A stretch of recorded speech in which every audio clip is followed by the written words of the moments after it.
These are the top 3 things that's stopping you from losing body fat.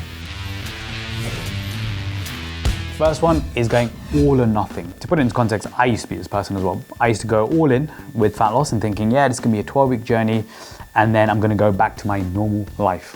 And I say normal, it was the habits that I had previously that were actually making me go backwards.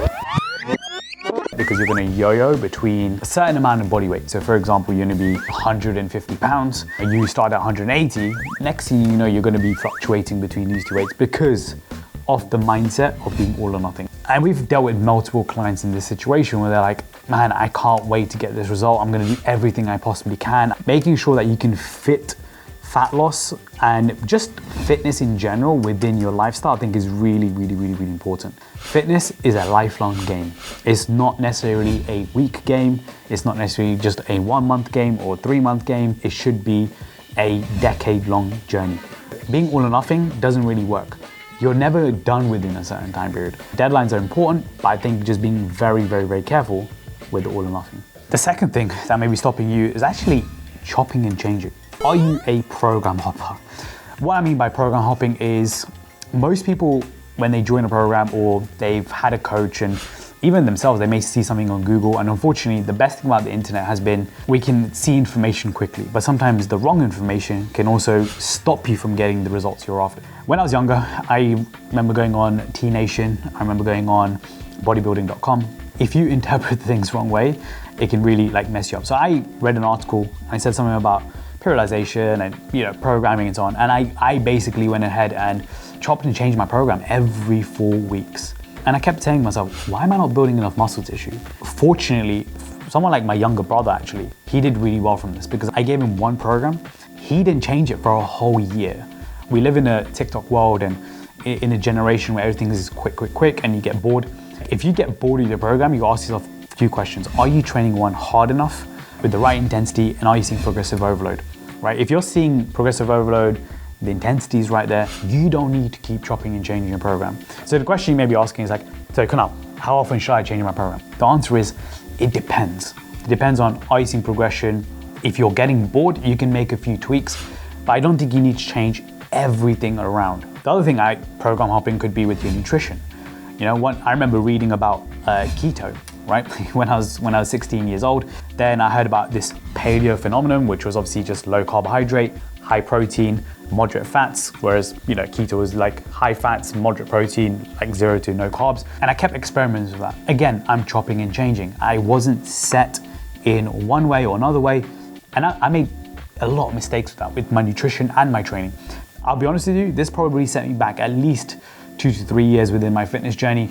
And mind you, I'm at a stage where it was the beginning stage of my own journey, so I can make a lot more gains during that timeline as well. Just be careful. If you're gonna stick to one thing, stick to it. There's a really good book out there called The One Thing, and it's all about focus. And I think like I mentioned, in this world, we're always distracted by multiple things. And I think if you can focus on that one thing there, you'll be in a really good spot. So don't chop and change every single week. If you are changing every single week, ask yourself why. The last part is honestly, if you pay for a program and you're I want to get results like what this company does or what the coach produces, but you don't trust that coach, then it's a huge issue.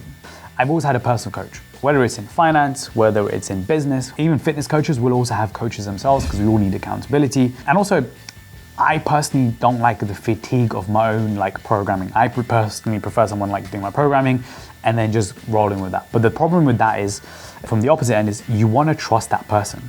You don't want to overdo the questioning. You don't want to be hey, should we do it this way? Should we do it that way? Some of the best clients that we've ever worked with, and I personally will ever work with, are the ones who have complete trust in you and the program. So if you're one right now who's watching this and you've got a coach, you've paid for a program and you're yeah, but I don't know if I like this, I don't know if I like that, I don't know if I like this. You haven't had enough trust. And I think you've got to ask yourself, why have you paid for that person, right? And why are you not trusting them? Of course, if the coach has done something wrong, they're not responding within a couple of days, or there's mismanagement overall, then it's your prerogative to obviously question things. However, the main thing you want to do is, if you ever pay for a program in anything in life, any walk of life, you want to trust that person. Be open-minded to this, because I think one of the best things in like what I've seen in traits of people who've been very, very successful with transformations is we've seen the trait, which is they're open, they're honest, and they trust. And look, programs aren't cheap at all, right? So you want to basically trust someone to, help you with the decision making.